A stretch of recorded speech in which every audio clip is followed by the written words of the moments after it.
All right, guys. So it looks like President Trump has got another stamp of approval from a world famous rapper, and this time it is Lil Wayne, aka Wheezy F Baby, and apparently the F stands for F Joe Biden. But before we get into that, my name is Greg Foreman, and you're watching a Black Conservative Perspective. Make sure you like, comment, and subscribe. Most importantly, share a Black Conservative Perspective. You can also follow me on Twitter and Parler at GForemanBCP.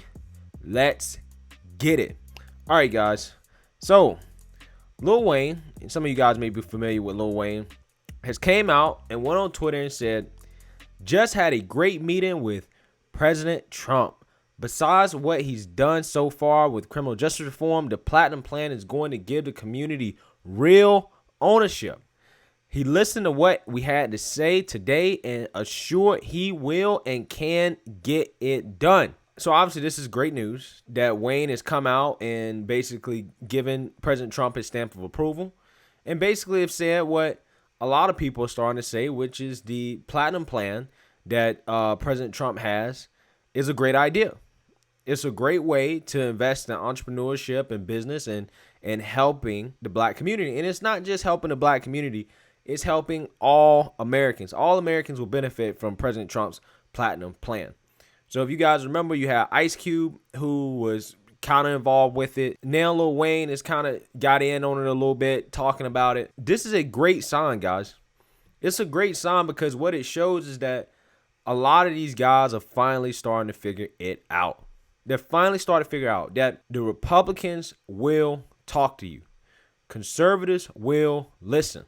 Okay, the Democrats will not listen to you. They only want to talk to the Cardi B's of the world. They don't want to talk to the Ice Cubes of the world. They don't want to talk to the Waynes of the world. They want to talk to the Cardi B's and the Boule Negro, like Roland Martin, for example, who they know is not a threat to do anything, that's not going to do anything. Those are the people that they want to talk to. The people that they feel are not threats. Now, 50 Cent also came out and kind of pseudo endorsed President Trump after he saw after he saw Joe Biden's marginal tax rates in New York City. But then he rolled that back after his Chelsea handler, basically told him that he can't vote for President Trump because he's Black. And he basically came out and said, F Trump, blah, blah, blah. I don't F with him, this, that, and the other. He basically got scared and he folded under pressure. 50 Cent is not nearly as gangster as he used to be. But quite honestly, guys, I'm not surprised about this at all coming from Lil Wayne. And the reason why is because Lil Wayne is somebody that I've been keeping up with for a long time. From his mixtape, The Drought 3, up until No Ceilings, was probably the greatest run from a rapper that I've ever seen in my life. Right? This man was literally the best rapper alive from probably 2006 to probably 2011 when he peaked. And he's definitely fallen off since then. But growing up in middle school and early high school, Wayne was everything to me. And if any of you guys ever listen to his lyrics, I know maybe some people don't like rap, but the dude is clearly intelligent. I mean, there's no doubt in my mind that Wayne, if he had not been a rapper, that this man could have been anything he wanted. I mean, the dude could have been an astronaut. He could have been a high-level engineer. He could have been in finance. He could have been a doctor. This man literally could have been anything he wants. And I think he also, in high school and middle school, he had, straight A's. He's a wordsmith, I'm telling you. So I'm not surprised by this. And what I really want to talk about is some of the things that Wayne have said in the past about Black Lives Matter and about recent events like police brutality that I think lends more credibility to the statements that I'm making in terms of his thought process. He does not think the same as a lot of his peers in the industry, and that shows up on some of the things that he said in the past. So let's roll the clips and then I'll talk about it. At the age of 12 years old, I shot myself. I was in the house. Police knocked on the door. I was right there. They knocked the door down. Everybody jumped over my body to go get the guns and drugs and whatever they could find. It took one guy to stop right there and and cuss everybody that hopped over me out. Like, what the fuck are y'all doing? They say, oh, no, no, no, we was going to see if it, what the fuck are y'all doing? We called the ambulance. A fucking ambulance? Do you not see this kid on the floor with this hole in his chest? Say, you drive. Pick me up. Brought me to the hospital. He didn't drop me off at the ambulance and say, you take him. He brought me to the hospital room and made two and stood there and waited till the doctor said he's gonna make it. He said, don't worry, my name's Uncle Bob.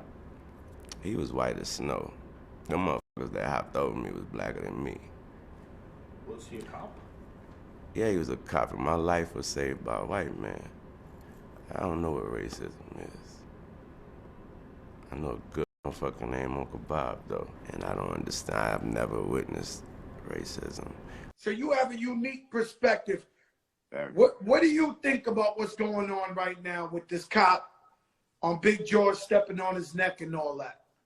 I think when we see these situations, I think we also have to understand that we have to get very specific. We have to get so specific, and what I mean by that, we have to stop viewing it with such a broad view. Meaning, we have to stop placing the blame on the whole force and the whole everybody of such a certain race or everybody with a badge. And we have to get into who that person is, and if we want to place the blame on anybody, it should be ourselves for not doing more than what we think we're doing. We leaving it at the reason why people always ask me, like, why you don't say this, why you don't do that, is because what else am I gonna do after that? Some people put a tweet out and they think they did something. Some people wear a shirt, they think they did something. What you gonna do after that? Did you actually help the person? Did you actually help the family? Did you actually go out there and do something? So if I ain't about to do all that, then I ain't about to do nothing. I pray for you. You say the follow through is more important than wearing the shirt or talking about it. Is actually learning about it. What we need to do is we need to learn about it more. If we want to scream about something, know what we're screaming about. We want to protest about something, know what we're protesting about. Because if we want to get into it,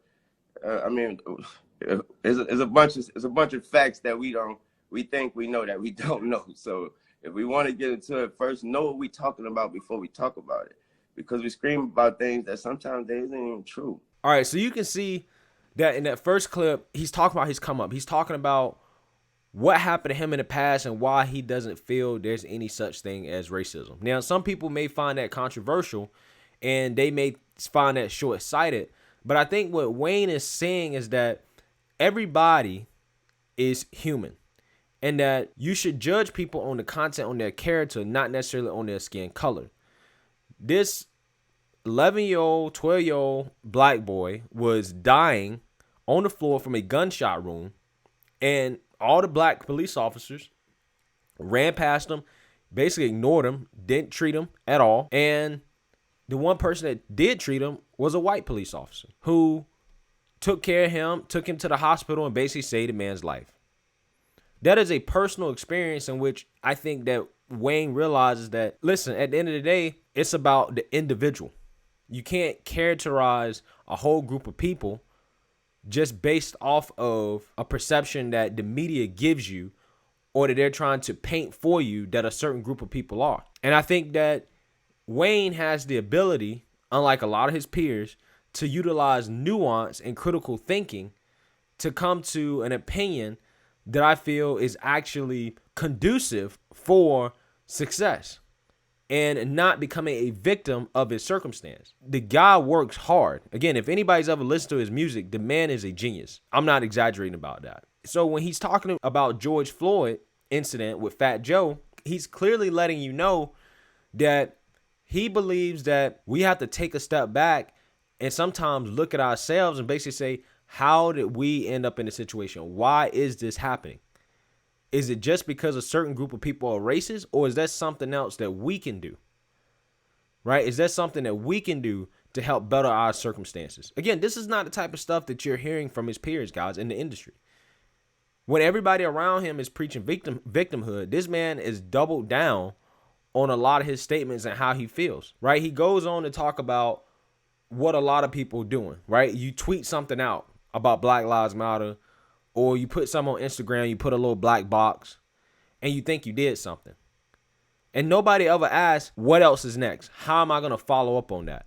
Because if you're not going to follow up on it, then why do it in the first place? Because like he said, I'll pray for you. If I'm not going to follow up and really try to capitalize on the tweets and all the social media parade, what is the point of doing it in the first place?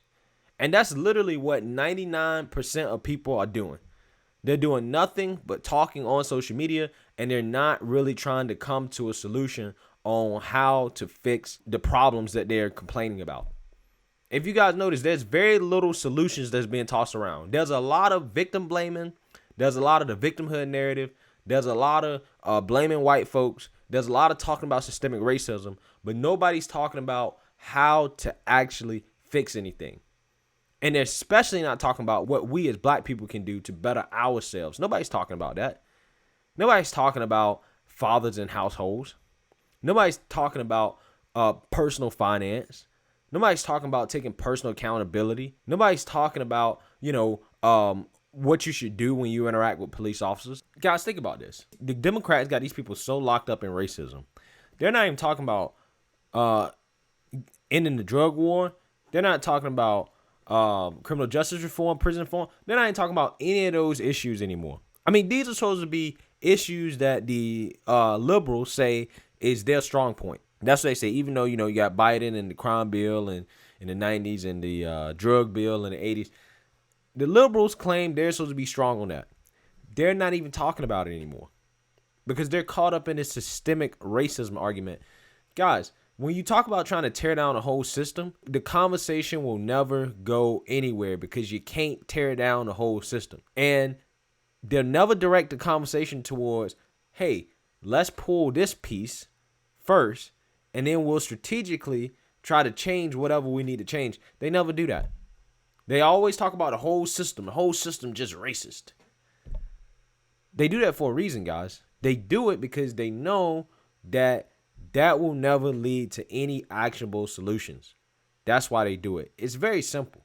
And it's not hard to figure out if you're paying attention. What everybody's talking about is this race conversation that has no solution. That's what they're talking about. And that's the way that the Democrats want it. They want to keep having this race conversation because they know that the race conversation has no solution. And as long as you keep talking about the race conversation, as long as we keep having it, they know that nothing will ever happen. They know that. And that's ultimately how they keep power. Because if they ever solved it, then they know that you would not need them anymore. And that's the fundamental difference between the Democrat Party and the Republican Party, or the leftist ideology and the conservative ideology. The conservative ideology is all about doing for yourself. It's all about taking responsibility for your own situation and helping yourself. So fundamentally, there's nothing that we expect the government to do for us. We expect to do for ourselves first, and if the government happens to do something, that's great.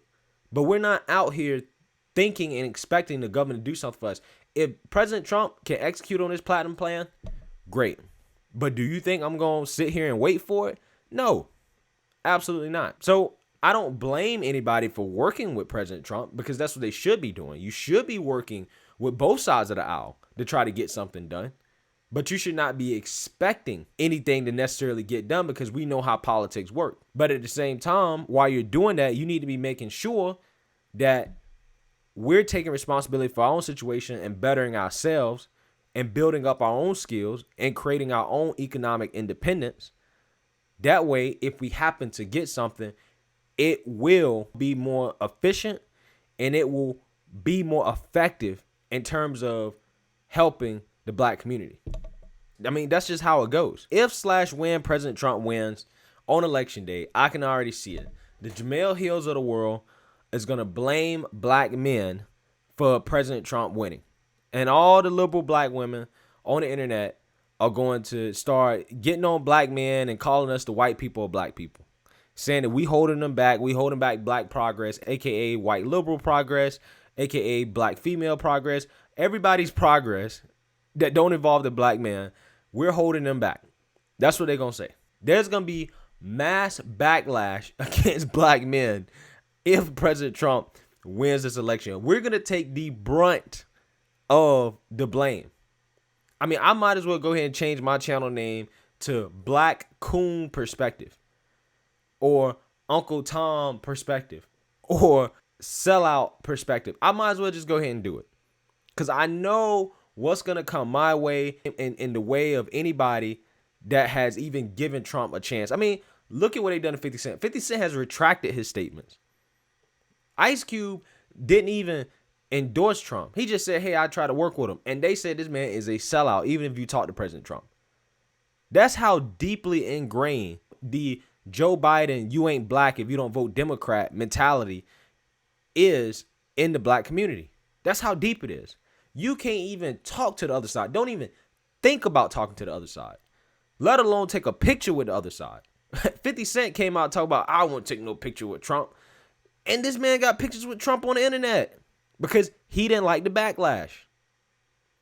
That's how bad it is. But, you know, it is what it is. Shout out to Wayne for being a brave soul. I hope that he doesn't fold to the pressure and backs out of it and retracts his statements. Don't do that.